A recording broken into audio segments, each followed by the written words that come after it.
Muy bien, vamos a la entrevista. A esta hora se une a nosotros el exministro, ex embajador de Colombia en los Estados Unidos, una de las personas que más atenta está siempre a la política colombiana. También fue candidato a la presidencia, a la vicepresidencia, con un futuro enorme, como siempre, en la política nacional, el doctor Juan Carlos Pinzón. Doctor Juan Carlos, gracias por darnos unos minutos. Buenos días. Buenos días, Luis Carlos. Qué alegría saludarlo y de nuevo mis felicitaciones por esta iniciativa. Usted está siempre un paso en el futuro. Yo creo que este es el futuro de la conversación y de la tecnología, el periodismo, etcétera. Felicitaciones. Muchísimas gracias, doctor Juan Carlos. Quiero empezar preguntándole sobre Colombia y Estados Unidos. Y usted que ha sido embajador de Colombia en Estados Unidos, en este momento estamos viendo, pues, la noticia principal del día es esto de la renegociación del Tratado de Libre Comercio. Se piensa empezar a renegociar el Tratado de Libre Comercio con Estados Unidos. Ya lo estamos haciendo, por lo que conocemos hoy por el Financial Times, con el Reino Unido. ¿Es esto inteligente hacerlo en este momento, doctor Juan Carlos? Hombre, Luis Carlos, uno ve estas decisiones de renegociar cosas o de tratar de mostrar cierta postura de firmeza desde el país frente al mundo, a veces más con un interés de figuración o de ganar espacio político localmente. Pero lo que no se puede perder de vista es lo que está pasando en el mundo. El país ha ido perdiendo relevancia. Hoy tenemos una tasa de inversión escasamente del 13%. Los países que han avanzado en el mundo, los asiáticos de los últimos años, invierten al 30%. ¿Eso qué necesita? Estabilidad en las normas. Necesita que de una u otra manera se creen las condiciones tributarias, económicas, de seguridad para que venga la inversión. Y aquí un poco tratamos de hacer lo contrario. Y en el marco del cambio de gobierno en Estados Unidos, que es una cosa que hay que analizar bien, pues ese gobierno llega, primero es con una presión fuerte, porque Colombia es un país que recibe recursos de los Estados Unidos. Y esos recursos son los primeros que están en riesgos y hay que cuidar. Son recursos que llegan a la seguridad, recursos que llegan a la inversión social en las regiones más apartadas. Y resulta que, ¿dónde está el cuestionamiento? El narcotráfico y el crimen organizado están disparados. La inmigración que pasa por el país, e incluso de colombianos, también está elevada. Los casos de corrupción que se presentan permanentemente, que ya pareciera que no son noticia, pero es que cada semana hay un caso adicional, además muy en el entorno del alto nivel del gobierno. Entonces todo esto está haciendo que el país no sea creíble. Entonces, además, jugar con estas cosas para dar la impresión de fortaleza adentro, lo único que sigue haciendo es debilitando al país y poniendo a nuestro país en un estado de irrelevancia cuando el país necesita exactamente lo contrario. Este país necesita lo contrario. Doctor Juan Carlos, sobre el gobierno de los Estados Unidos, usted que lo conoce también, vamos a tener un cambio de gobierno en enero, llega Donald Trump. ¿Cómo cree usted va a ser esa relación con Estados Unidos? Yo creo que va a ser una relación eh, tensa, si se quiere. El gobierno de Colombia es el que tiene que ser muy pragmático. Yo en esto he insistido en varios espacios porque al final Colombia tiene como su principal socio comercial, aliado estratégico y destino de colombianos en el mundo a los Estados Unidos. Y eso nos ha permitido aprovechar cosas. Hay que más bien ver cómo se maximiza más, qué se aprovecha de la capacidad de innovación y tecnología en Estados Unidos, de la capacidad de colocar más productos colombianos en el exterior. Pero dados esos elementos que acabo de describir, crimen organizado, narcotráfico, el tema de migración y el tema de corrupción en el país, pues estas cosas van a hacer que haya presión. Y no hay que olvidar que han llegado a cargos muy importantes personas como están por confirmar el senador Marco Rubio, secretario de Estado, entre otras personas. Varias personas que han llegado al Consejo de Seguridad Nacional que tienen posiciones muy firmes contra estas posturas que, si se quiere, ha tenido Colombia incluso en la geopolítica global, lo que se ha hecho con el tema de Israel, lo que se ha hecho con el tema de Ucrania, esa intención reciente que se ha visto del canciller colombiano de ir a visitar Beijing para proponer una alianza ese país en lo que tiene que ver con el famoso Belt and Road, que llaman la iniciativa que hay allí, y lo otro, la visita reciente a el canciller Lavrov en Moscú. Entonces, hay gente que se pregunta, bueno, ¿y esto para dónde va? Y fuera de eso, ¿cuál es la posición de Colombia frente al régimen de Maduro? ¿Apoya, alcahuetea, permite? Entonces, todo esto son motivos de tensión donde ojalá el gobierno de Colombia fuera pragmático, pero si no, el país va a tener que ser muy práctico en esto y los distintos sectores de la sociedad civil van a tener que ver cómo mantiene una relación fuerte con Estados Unidos a pesar de estas dificultades y de estas tensiones en donde el gobierno colombiano se va a ver involucrado. Pareciera que hubiera algo en común en las relaciones de Colombia con Estados Unidos y las que hay entre México y Estados Unidos, o por lo menos que Estados Unidos plantea y define sus relaciones hacia América Latina, principalmente en el factor narcotráfico y en el factor migración. Eh, ¿Qué es lo que ha dicho Estados Unidos en los últimos días frente a México, frente a Canadá, diciéndoles, hombre, si ustedes no ayudan a detener el tema de narcotráfico y a detener el tema migratorio, yo les voy a subir, les voy a aumentar los aranceles, las tarifas? Y Colombia sufre esos mismos dos problemas. Entonces parecería que la estrategia de Estados Unidos con América Latina es la de utilizar los aranceles como defensa de otro tipo de problemas. ¿Puede pasar eso con Colombia?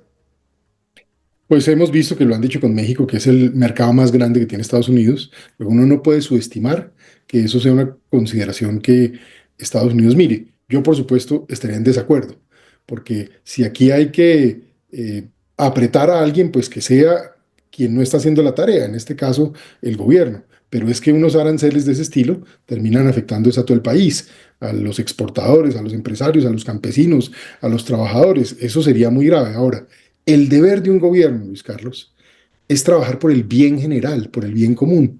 Luego, a veces los gobiernos se tienen que comer sus intereses ideológicos para poner por encima el interés del país. Y eso es lo que uno quisiera ver en un país como Colombia.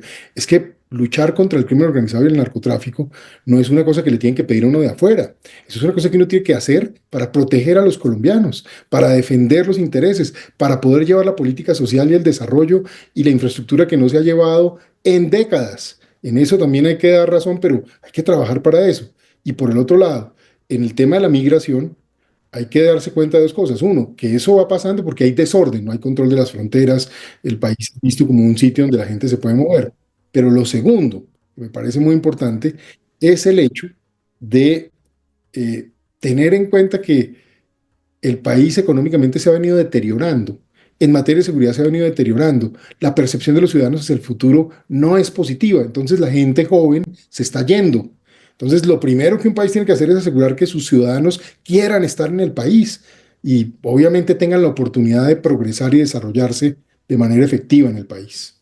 Mm. Em, ¿Cómo ve el gobierno de Gustavo Petro, y sobre todo en esta última etapa? Mire, más allá de las personas, porque uno tiene gustos y disgustos, y yo digo, hay que poner esto a un lado. Lo que hay que mirar es con pragmatismo. ¿Esto dónde está? ¿En qué está el país? En materia de seguridad, el país ha venido perdiendo control territorial. Hay una situación casi caótica. Las Fuerzas Armadas han sido debilitadas. Viven en un estado de confusión donde cuándo pueden operar, cuándo no pueden operar. Tienen días en donde no saben realmente si hay llamémoslo un acuerdo o un cese al fuego en marcha o no, con qué grupo. Entonces, eso ha sido caótico. El tema del presupuesto. Lo que se dijo esta semana por parte del gobierno de que como no se aprobaron los recursos en el Congreso, entonces ahora se van a cortar. Cuando aquí lo que hay que cortar es la plata que le están dando a la politiquería, la plata que se va para los viajes, las nuevas embajadas en sitios que no sirven para nada y se van a dejar sin combustible y sin horas de vuelo los helicópteros para que nos protejan a los colombianos. Eso está muy mal. Segundo, la economía. El tema estructural de la economía es lo que más me preocupa. La tasa de productividad es baja. La tasa de inversión es una de las más bajas en 20 años, lo cual hace que la expectativa de producción, de generar soluciones de largo plazo sea mínima.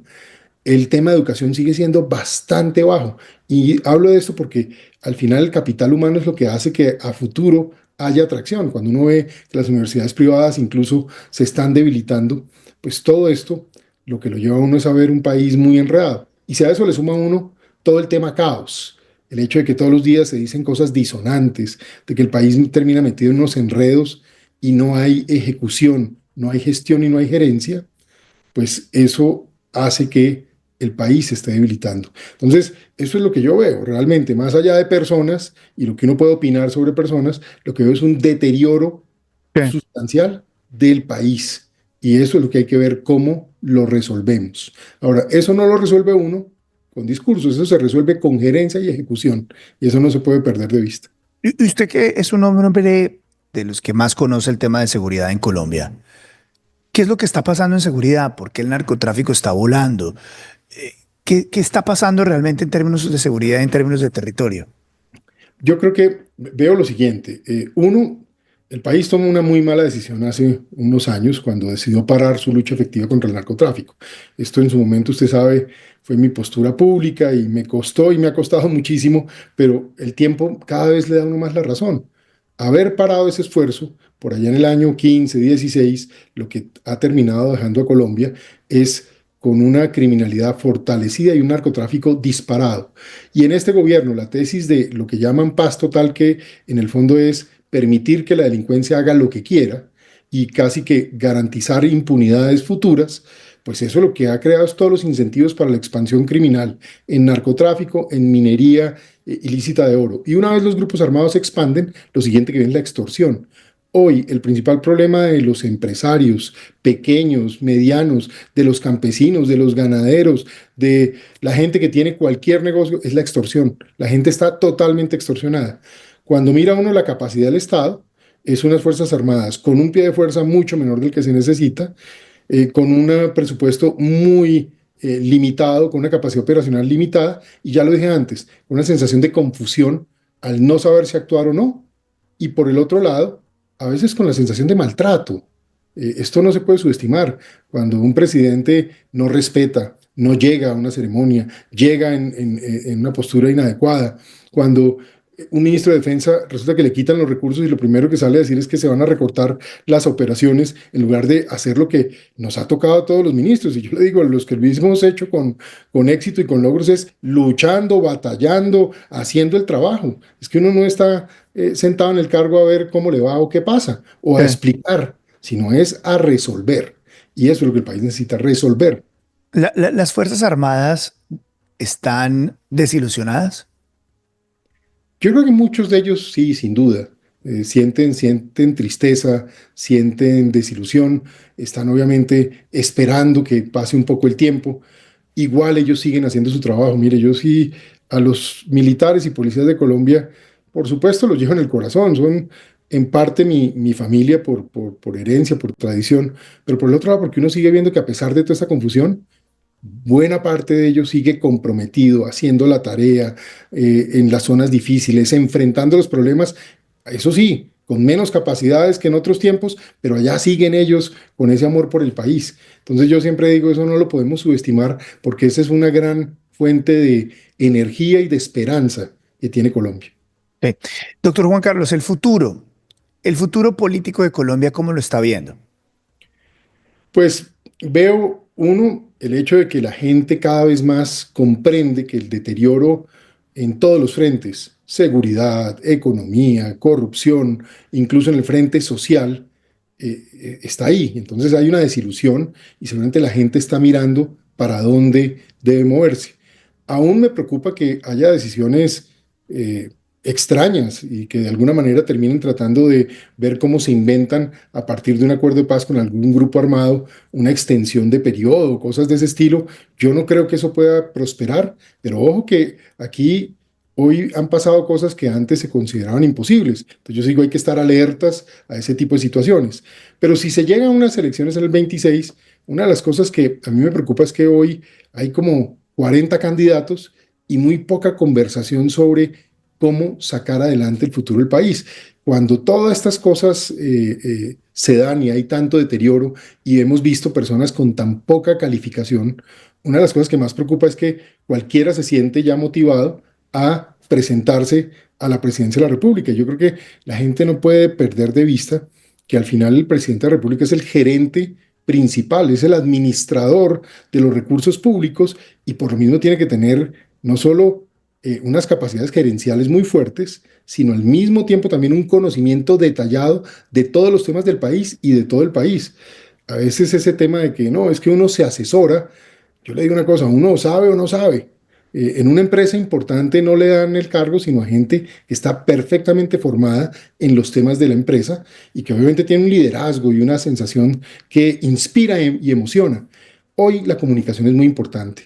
Hoy también se necesita gente que sea capaz de transmitir buenas ideas para que las comprenda la mayoría y la mayoría las acompañe para que eso se resuelva. Entonces, esto es un paquete de cosas, pero me preocupa hoy esa multiplicidad de candidatos y que volvamos a ver otra vez lo mismo de la pelea de ciertos sectores que tratan es de acomodarse al poder y después no importa quién elijan con tal de llegar al poder. Me parece que hay que tomarse las cosas con calma. Yo invitaría incluso a los colombianos, es más, confío en los colombianos en que en algún momento también se paran en frío y dicen, no, un momento, aquí esto ha salido muy mal, lo próximo tiene que ser al menos algo que corrija el rumbo y que nos empiece a llevar a un buen destino. Ese tiene que Y, ser un poco la mentalidad. y eso se define en las posturas políticas. Lo pregunto porque mucha gente dice, ah, Colombia está en la izquierda, entonces tenemos que ir a la derecha o tenemos que ir al centro. ¿Eso se define así o no? Yo personalmente creo que lo más importante es la competencia. Se requiere gente competente, gente con competencia. Y por supuesto, competencia para adelantar una visión. Y ahí entonces es donde el contenido político se importa. El país necesita orden, el país necesita seguridad, el país necesita libertad económica, pero al mismo tiempo también el país necesita un compromiso social muy grande. Mire, yo conozco las regiones más apartadas de Colombia, Luis Carlos, y también reconozco, y en eso avalo a quienes hacen ese análisis. Mire, llevábamos las victorias militares y de la policía a los sitios más apartados. Y allí mismo me preguntaban ellos, bueno, ¿y cuándo llega la carretera? ¿Cuándo vamos a darle proyectos productivos a la gente? Eso fue lo que nunca se hizo. Incluso en los acuerdos del 16, eso llenaron eso de promesas que no se iban a cumplir. Entonces luego acusaron al siguiente gobierno. Y en últimas, el país no ha hecho la tarea de llevar a las zonas marginales desarrollo, integración e incluso en los cinturones de pobreza de la ciudad una conciencia social fuerte. Pero para todo eso se requiere una economía libre, dinámica, un modelo de inversión atractivo. Y lo otro, Luis Carlos, mire, estamos en la era de más avance tecnológico en el mundo. En Colombia nadie está hablando de eso. Estamos en la era de la inteligencia artificial, estamos en la era de la computación cuántica, estamos en la era incluso de los grandes desarrollos tecnológicos en temas como minería, como temas aeroespaciales, y en el país nadie está hablando de eso. Buena parte incluso de las soluciones contra la corrupción pasan, por ejemplo, por aplicar e-government y soluciones blockchain. Buena parte de las oportunidades de negocios para los colombianos es educar a nuestra población masivamente con competencias en lógica y matemática para que puedan participar de todas estas cadenas de producción de servicios hoy que tienen que ver con ofrecer servicios desde el país, haciendo programación computacional, haciendo incluso servicios de teletrabajo, los BPOs, etcétera. Ahí hay un potencial increíble. Todo lo que tiene que ver con los data centers. Nadie está hablando de eso. Y si el país no se da cuenta de esto y no nos movemos hacia esos mundos, vamos a estar en problemas. Lo otro, Colombia necesita recuperar sus fuentes de ingreso. Aquí las han matado. Usted lo decía al principio de su editorial hoy, de sus noticias. ¿Cómo es posible que hoy un país absolutamente rico en petróleo y gas termine teniendo que importar gas? ¿Cómo es posible que un país que tiene un potencial enorme participar de toda la economía de transición energética a partir del cobre, del níquel, del oro, resulta que el oro, el 60% lo explotan en los ilegales y no estamos permitiendo que las licencias de operación de las compañías legales se puedan adelantar? Entonces el país está sentado en una riqueza, viendo cómo el mundo se desarrolla a toda velocidad y aquí en unas conversaciones que parecen del año 1960. Esto no puede seguir así. Entonces, pero esto demanda conocer, demanda tener conexiones en el mundo para poder impulsar estas cosas. Y al final todo eso, ¿para qué sirve? Esa riqueza sirve para trasladarla a oportunidades sociales. Por ejemplo, yo sí creo que es muy importante que toda persona tenga derecho a una pensión, pero la única manera de tener una pensión es que se pueda pagar. y es que esa pensión sea sostenible en el tiempo. ¿Cómo se hace eso? Pues generando riqueza con estas alternativas que mencionamos. Que la gente tenga una oportunidad de atención en salud de calidad. Eso es fundamental, pero eso es con dinero. Hay que movilizar recursos para que eso pase. Entonces, la generación de riqueza es la cuestión más importante que puede tener un país y una inspiración de una sociedad como un todo. Esa sería una Mm, invitación a la sociedad. sí. La sociedad colombiana tiene que pensar que hay que alinearse todos en generar riqueza, no en ver cómo todo el mundo le quita al vecino, sino cómo le damos mucho más a aquellos que tienen poco o no tienen.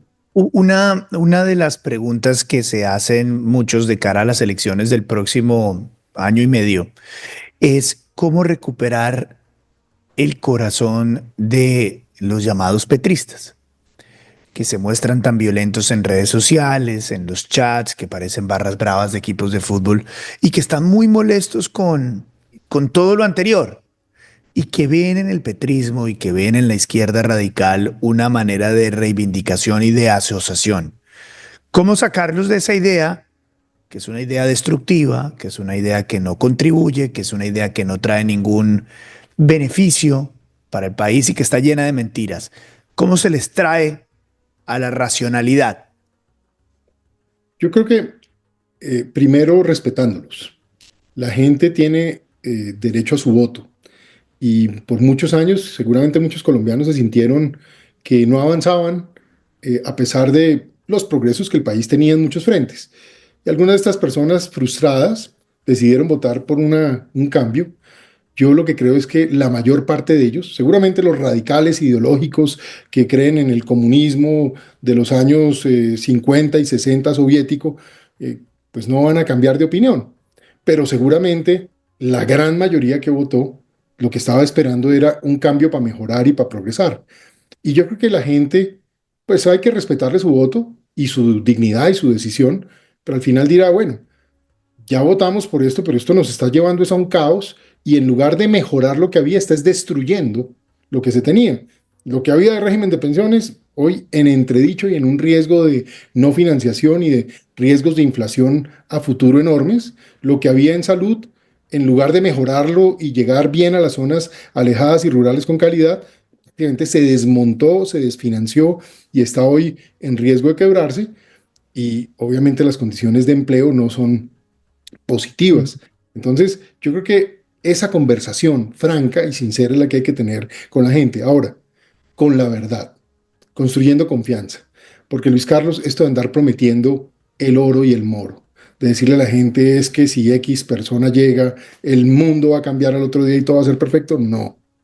El próximo gobierno de Colombia, si lo hace bien, va a ser un gobierno que va a tener que trabajar desde antes de llegar, va a tener que tener todos los temas de reformas perfectamente listos, va a tener que hacer ajustes fiscales, hay que recortarle la grasa al gasto público en Colombia que se ha ido disparando. Este disparo que ha tenido el gasto en el país es enorme. Hoy Colombia tiene prácticamente el 30% del Producto Interno Bruto se volvió gasto público y casi todo realmente es para pagar burocracia. Un pedazo se va para pagar deuda precisamente por ese crecimiento del gasto y muy poquito para inversión en infraestructura, en tecnología, en grandes temas que incluso mejoren la seguridad. Entonces, todo esto hay que conversarlo con la gente con sinceridad, con franqueza y sin hacer promesas irreales, porque yo creo que la gente también se ha ido cansando de eso. Ahora, a veces también me sorprende cómo aún la retórica y esta lógica de las redes sociales donde todo es una frase, todo es un chispazo, por decirlo de alguna manera, sí termina como condicionando las emociones de la gente. Y ahí, por supuesto, que ahí hay un reto muy grande. Yo le digo una cosa, por eso a mí me preocupa ver que muchos de los periodistas que antes estaban en cabeza de medios de comunicación, que eran críticos y que trataban de darle más contenido a las cosas, ya no están en esos medios. Afortunadamente el futuro existe y la tecnología también, y gente como usted, Luis Carlos, hoy puede también trabajar en esta conversación, pero esto es como es, hablando claro, diciendo a la gente la verdad, no prometiendo quimeras que no van a aparecer de la noche a la mañana, sino esto va a ser con mucho esfuerzo y con mucha concentración. Yo recuerdo, solo se lo dejo como anécdota, cuando yo llegué al Sí. Ministerio de Defensa, primero llevaba pensando en esos temas muchos años porque ya había estudiado los temas, había participado de el diseño de buena parte de la planeación, pero lo primero que hice fue invitar a un grupo de 100 oficiales, suboficiales y civiles, buena parte de ellos los más dotados de todas las graduaciones, a que nos sentáramos a hacer un plan de choque en 60 días. Y eso fue lo que permitió que le diéramos los grandes golpes a los grupos como las FARC, el ELN, el Clan del Golfo, bueno, todo tipo de narcos se afectaron en ese momento. Logramos tener la menor producción de coca y cocaína en la historia. Se crearon unas condiciones de fortaleza muy grandes. Se mejoró el bienestar, se adquirieron los equipos, hicimos buques en Colombia. Eso no pasaba antes, pero todo eso por una planeación detallada y con mucho esfuerzo, porque tocó en ese momento gestionar el impuesto al patrimonio por segunda vez para poder hacer efectivamente toda esa operación. Llevar incluso carreteras, me acuerdo de esa carretera Tibula-Gavarra allá en Norte Santander, que hoy veo que eso está perdido otra vez. Buena parte de las vías que se hacen allá para llegar a la Uribe también se gestionaron en ese momento. Pero yo digo, eso es lo que hay que hacer, mucha capacidad de planificación, comprensión y luego ejecución, ejecución y mucha foco en el resultado. No Sí, sé, yo como esas reflexiones, porque usted hablaba de los petristas, yo creo que esto es para los petristas, hay que respetarlos a todos, pero esto es para el país como un todo. sin duda. Y una última pregunta, doctor Juan. ¿Cómo ve lo que queda de la administración Petro y cómo se ve usted ahí en ese futuro? De la administración Petro, pues me preocupa que en lugar de que haya una reflexión sobre estas cosas que están mal y que se diga, bueno, entonces venga, busquemos corregir el rumbo, mejoremos el final, logremos que las cosas estén bien, ahí es como una rabia y como un resentimiento donde lo único que importa es conservar el poder, que es un poco la tesis de otros radicales de izquierda radical que han llegado a otros países, que ya lo que importa es usar la democracia para llegar y luego ver cómo se mantienen a costa de lo que sea. Entonces ya hemos visto la corrupción política en el Congreso, hemos visto un poco estos choques con la Corte Suprema de Justicia, esas críticas permanentes a los medios de comunicación que un poco rompen el escenario democrático.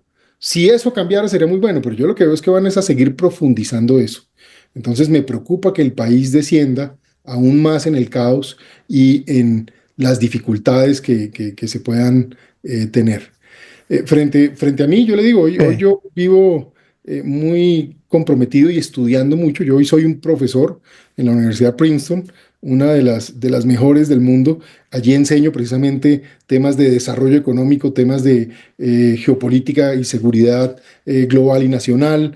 Y eso es lo que estoy haciendo, pensando a fondo, estudiando, y eso sí siempre con los ojos puestos en Colombia, porque me duele nuestra patria. Amo profundamente a Colombia. Yo siempre he dicho, uno tiene que estar para servir si el país lo necesita, pero si no, pues ahí es que seguir contribuyendo siempre como un buen ciudadano, con amor, con deseo y sobre todo con conocimiento, con profundidad. Y hay mucha gente que desearía que usted volviera al servicio público y siguiera trabajando por el país. Doctor Juan, muchísimas gracias por darnos unos minutos en el programa. Es usted muy amable, muy gentil. Luis Carlos, muchas gracias. Ha sido un placer compartir hoy con usted y bueno, me encanta que siga avanzando en esto y seguramente nos veremos en otras ocasiones. Muchas gracias. Muchas gracias, doctor Juan. Y recuerda, suscríbete acá a mi canal de YouTube. Cuéntale a tu familia, a tus amigos que tenemos noticiero en tu bolsillo. Veles por la mañana a las 7 de la mañana. Suscríbete.